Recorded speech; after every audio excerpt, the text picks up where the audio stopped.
AICC నుంచి YSRTP అధ్యక్షురాలు షర్మిలకు పిలుపొచ్చిందా? వైఎస్ఆర్టీపీని షర్మిల కాంగ్రెస్లో విలీనం చేయబోతుందా?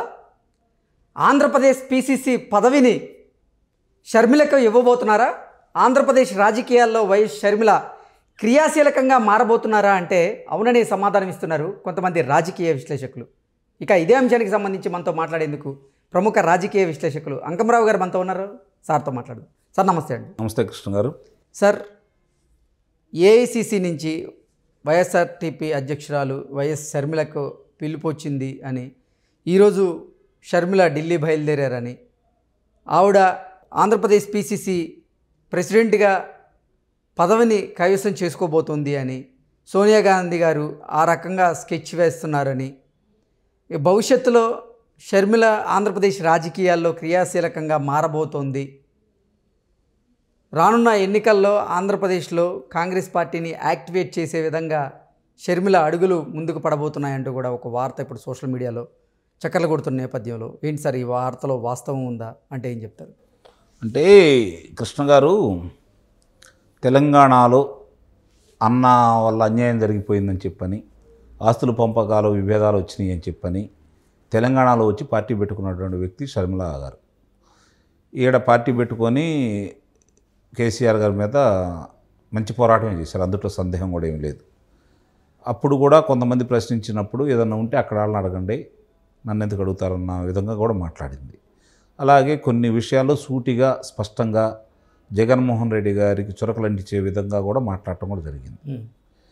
అప్పుడు ఇక్కడ తెలంగాణలో సంబంధించినంత వరకు ఈరోజు డికే శివకుమార్ గారిని కలిసింది, రేపు వచ్చి పార్టీ విలీనం చేయబోతుంది, ఈరోజు రాహుల్ గాంధీ గారిని కలిసింది, రేపు పొద్దున కాంగ్రెస్ పార్టీలో విలీనం చేయబోతుంది, పలానా స్థానం నుంచి పోటీ చేయబోతుందని చెప్పని ఒక 2-3 నెలలు ఇదే అంశాన్ని వదలగొట్టారు. కానీ జరిగిందేదో మనం చూస్తూనే ఉన్నాం. అంతిమంగా చివరిగా ఆమె చేసిన మంచి పని ఏందంటే, అంటే వాళ్ళకున్న అవగాహన కావచ్చు, ఆంధ్రాలో అవకాశం కల్పించే విధంగా కావచ్చు, అప్పుడు వచ్చినటువంటి సమాచారం కూడా ఏందంటే ఆమెకి కర్ణాటక నుంచి రాజ్యసభ స్థానం ఇచ్చేసి ఆంధ్రప్రదేశ్లో పార్టీ బాధ్యతలు అప్పచెబుతారనే విషయం తెలంగాణ ఎన్నికల కంటే ముందే ప్రజల్లోకి వెళ్ళిపోయింది. ఇప్పుడు ఇంకొంచెం దానికి విస్తృతమైన ప్రచారం జరగబోతుంది. అది ఎప్పుడు ఏంటి అనే దాన్ని చూసుకుంటూ ఉంటే ఈరోజు జరుగుతున్న పరిణామాలు అన్న మీద, అంటే ఆ రోజు కూడా చాలామంది విమర్శకులు మాట్లాడిన విషయం ఏంటంటే, నేను కూడా మాట్లాడాను, ఏదన్నా ఉంటే అన్న మీద కోపం ఉంటే, వాళ్ళ నాన్నమ్మగారి మీద ప్రేమ ఉంటే, రాజన్న రాజ్యం రాలేదని భావిస్తే పోరాడాల్సింది ఆంధ్రప్రదేశ్లో కదా, తెలంగాణకు ఎందుకు వచ్చిందనే భావన నాకు అప్పుడు కూడా కలిగింది. నేను అదే విషయాన్ని ఏం దాచుకోకుండానే చెప్పడం కూడా జరిగింది. ఇప్పుడు తిరిగి మళ్ళీ ఆంధ్రప్రదేశ్కి వస్తుందని కాంగ్రెస్ పార్టీ వాళ్ళు ఆమెకి అధ్యక్ష స్థానం ఇచ్చేసి రేపు ఎన్నికల్లో పోటీ చేయించే విధంగా ఆమెను మళ్ళీ బాధ్యతలతోటి ఆంధ్ర రాష్ట్రానికి పంపిస్తారని చెప్పని భావిస్తూ ఉన్నారు. ఇక్కడ 2 విషయాలు స్పష్టంగా అర్థం చేసుకోవాలి. వైఎస్ఆర్సీపీ కాంగ్రెస్ పార్టీలో ఎక్కువ మంది ఉంది, 170-80 మంది దాకా ఉంది రాజశేఖర రెడ్డి గారి అభిమానులు, కాంగ్రెస్ వాదులు, అంతే కదా. సరే, మొన్న కొంతమంది యువత కావచ్చు, తెలుగుదేశం పార్టీ మీద ఉన్న అసమ్మతి కావచ్చు, ఆయన చెప్పినటువంటి నవరత్నాల మీద నమ్మకం కలిగిన వాడు కావచ్చు, అబద్ధాలను నమ్మిన వాడు కావచ్చు, నిజంగానే వాళ్ళ బాబాయ్ గారిని హత్య చేసిన తెలుగుదేశం పార్టీ వాళ్ళని నమ్మిన వాళ్ళు కావచ్చు, గంప గుత్తుగా ఆయనకు ఓట్లేశారు. ఆ రోజు ఏమన్నాడు, మెడలు వంచి నేను ప్రత్యేక హోదా తీసుకొస్తాను, నాకు 25 మంది లోక్సభ సభ్యులను అప్పచెప్పండి, ఎందుకు రాదో చూస్తాను, పోలవరం వాళ్ళే ఇవ్వాలా, మనం డబ్బులతో మనం కట్టలేమని చెప్పని మాట్లాడిన వ్యక్తి.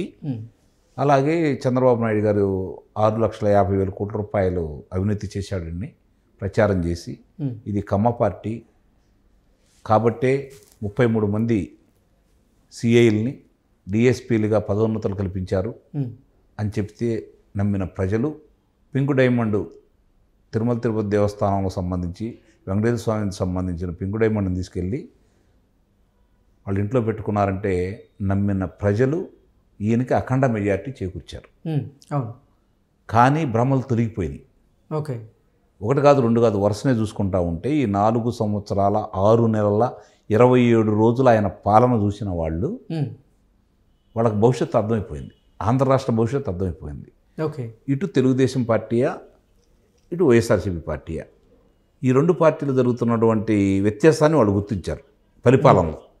ఇప్పుడు మీరన్నట్టు ఈ పరిస్థితుల్లో తిరిగి వైఎస్ఆర్ షర్మిల గారు కాంగ్రెస్ పార్టీని మళ్ళీ భుజానేసుకొని కాంగ్రెస్ పార్టీ అధ్యక్షురాలుగా రేపు పొద్దున ఎన్నికల బరిలో తిరుగుతూ ఆమె ప్రచారం అంటూ చేస్తే ఎంతో కొంత 2%, 3%, 5%, 10% అనేది మనం ఈరోజు ఇది విధంగా చెప్పలేము. కానీ ఎక్కువ శాతం వైఎస్ఆర్సీపీ పార్టీలో ఉన్నవాళ్ళు, కొంతమంది శాసనసభ్యులు, అవకాశం లేని వాళ్ళు ఈ పార్టీలోకి వస్తారని, కాంగ్రెస్ పార్టీలోకి వస్తారని, ఎన్నికల్లో పోటీ చేస్తారని, ఈ యొక్క పార్టీకి సంబంధించి 5%, 10% ఓట్లు నష్టం చేకూర్చే విధంగానే షర్మిల గారు ఉంటారనేది చాలామంది అనుకుంటున్నటువంటి భావన. అందుట్లో వాస్తవం కూడా ఉంది. అందుట్లో ఎట్టి పరిస్థితుల్లో కూడా వాస్తవం కూడా ఉంది. వ్యతిరేకించే వాళ్ళందరూ తీసుకొని వెళ్ళి గంపగొత్తుగా తెలుగుదేశం పార్టీ, జనసేన కూటమికి ఓట్లేసి చంద్రబాబు నాయుడు గారు ముఖ్యమంత్రిని చేసుకోబోతున్నారు. కరుడుగట్టిన రాజశేఖర రెడ్డి గారి అభిమానులు ఈ పరిపాలన చూసి చంద్రబాబు నాయుడు గారికి లేదా జనసేన పార్టీకి ఓట్లు వేయడానికి ఇష్టం లేని వాళ్ళందరూ షర్మిల గారికి ఓట్లు వేస్తారు. ఓకే. కాబట్టి ఆ ప్రయోగం చేయాలని వాళ్ళు అనుకుంటున్నారు. ఆమె కూడా సన్నిద్ధం అయిందని చెప్పిన మనకు వస్తున్నటువంటి సమాచారం. అది నిజమంటూ జరిగితే ఎక్కడో కొట్టుకుంటున్నటువంటి వైఎస్ఆర్సీపీ పార్టీ వాళ్ళ యొక్క ఆశలు పూర్తిగా గల్లంతైపోయినట్టు. సార్, ఇంకొక వార్త కూడా సోషల్ మీడియాలో చక్కర్లు కొడుతుంది. జగన్మోహన్ రెడ్డి ఓపెన్ ఆఫర్ ఇచ్చారు వైఎస్ షర్మిలకి. అవినాష్ రెడ్డికి అక్కడ వ్యతిరేక పవనాలు వీస్తున్న తరుణంలో కడప నుంచి ఎంపీ స్థానంలో వైఎస్ఆర్సీపీ నుంచి షర్మిలని పోటీ చేయించబోతున్నారు అంటూ కూడా ఒక వార్త వస్తుంది. అలాగే షర్మిల చూపు తెలుగుదేశం పార్టీ వైపు మళ్ళింది. రానున్న ఎన్నికల్లో అసలు తెలుగుదేశం పార్టీ నుంచి కడప ఎంపీ స్థానానికి షర్మిల గారు పోటీ చేస్తున్నారు అన్నట్టు ఒక వార్త వస్తుంది. ఇప్పుడేమో అసలు కాంగ్రెస్ పార్టీకి ఆంధ్రప్రదేశ్లో పిసిసి ప్రెసిడెంట్గా షర్మిలను చేయబోతున్నారు. ఆ విధంగా సోనియా గాంధీ గారు నిర్ణయం తీసుకోబోతున్నారు అంటూ ఒక వార్త. ఏంటి సార్ అసలు వీటన్నింటిలో ఏది వాస్తవం, ఏది అవాస్తవం అంటే ఏం చెప్తాం? ఇప్పుడున్న ప్రస్తుత రాజకీయ పరిణామాల్లో ఏదైనా జరగచ్చు. ఓకే. మనం ఇది జరగకూడదని చెప్పుకోవడానికి ఏం లేవు. కొట్టుకున్నారు, కత్తులు దూసుకున్న వాళ్ళు, తిట్టుకున్న వాళ్ళు, వీధి పోరాటం చేసిన వాళ్ళు, మల్లయుద్ధం చేసిన వాళ్ళు, కత్తి యుద్ధం చేసిన వాళ్ళందరూ కూడా పక్కన కూర్చొని ప్రయాణం చేస్తూనే ఉన్నారు కదా. కడుపులో కత్తులు పెట్టుకున్నారు, పైకి నవ్వుతో ప్రయాణం చేస్తున్నారు అవసరాల కోసం. ఈరోజు రాజకీయం అంటే అవసరం కోసం మారింది, అంతేగాని రాజకీయంలో సిద్ధాంతాలనే లేవు కదా. కాబట్టి జరుగుతుంది, ఇది జరగలేదని చెప్పుకోవడానికి మనకి ఎలాంటి భేషజాలు ఉండాల్సిన పని లేదు. జరగవచ్చు కూడా. ఓకే. ఇప్పుడు ఇట్లా జరుగుతున్న రేపు పొద్దున ఏమంటారు, మా అన్నయ్య పిలిచాడు నేను వచ్చాను, తప్పే ఉంది, మేమంతా కలిసిపోయాం అనుకుంటే ఎవరు మాట్లాడటానికి అవకాశం లేదు. వాళ్ళ పార్టీ వాళ్ళ ఇష్టం, ఆ వ్యక్తుల ఇష్టం. ఎందుకని చెప్పి అడగడానికి ఆస్కారం లేదు కదా. ప్రజలు ఒక స్థిర నిశ్చయంతో ఉంటే అప్పుడు అడగడానికి ఆస్కారం ఉంటుంది. ప్రజలు కూడా మారుతున్నారు కదా. వీళ్ళు కాదు వాళ్ళ ఘాట్లను వీళ్ళని గెలిపిస్తున్నారే తప్ప మంచి మనుషులను గెలిపిస్తున్నారా అనే ఆలోచన లేదు కదా. అన్నప్పుడు ప్రజలు కూడా అడిగే హక్కు లేదు. కాబట్టి రాజకీయ నాయకుల యొక్క విన్యాసాలు ఇలా సాగుతూ ఉన్నాయి. అంటే ఏ పార్టీలో చేరతారు అనేది ఇంకా క్లారిటీ లేనప్పటికీ వైఎస్ షర్మిల మాత్రం ఆంధ్రప్రదేశ్ రాజకీయాల్లో క్రియాశీలకంగా వ్యవహరించబోతుంది అనేది ఇప్పుడు స్పష్టంగా తెలుస్తుంది. అన్నకి వ్యతిరేకంగా ఉందంటానికి కారణం ఏందయ్యా అంటే, మొన్న లోకేష్ బాబుకి క్రిస్టమస్కు సంబంధించినటువంటి కానుక శుభాకాంక్షలు తెలిపింది కాబట్టి బలం చేకూరుతుంది. అన్నకు వ్యతిరేకంగా ఉంది అనే ఒక భావన. అట్లాగే పోయినసారి ఇక్కడ మాట్లాడినప్పుడు కూడా చాలా స్పష్టంగా చెప్పింది జగన్మోహన్ రెడ్డి గారి విషయానికి వచ్చేతలకి. కాబట్టి ఇవన్నీ దృష్టిలో పెట్టుకున్న తర్వాత ఇప్పుడున్నటువంటి ఈ వైఎస్ఆర్సీపీ పార్టీని నా తండ్రి రాజన్న గారి పేరు మీద రాజ్యం వచ్చిందని భావించాను, అది రాలేదనే మనస్తాపంలో ఉందనేది ఒకటైతే వాస్తవం. సరే, కుటుంబ కలహాలు అనేది రెండోది కూడా వాస్తవమే, కొట్టిపారేయలేము అవన్నీ. ఇవన్నీ దృష్టిలో పెట్టుకున్న తర్వాత సహజంగానే ఇప్పుడు గుర్తుపెట్టుకోండి, ఇద్దరు ప్రత్యర్థులు కలవచ్చు, వాళ్ళు ప్రత్యర్థులుగా పోటీ చేయొచ్చు, తర్వాత దాని గురించి పెద్ద పట్టించుకోరు. ఇద్దరు మిత్రులు కనుక వాళ్ళు వ్యక్తిగత ద్వేషాలతో విడిపోయారంటే వాళ్ళిద్దరి మధ్య యుద్ధం చాలా దారుణంగా ఉంటుంది, చంపుకునేదాకా వెళ్ళింది. ఓకే.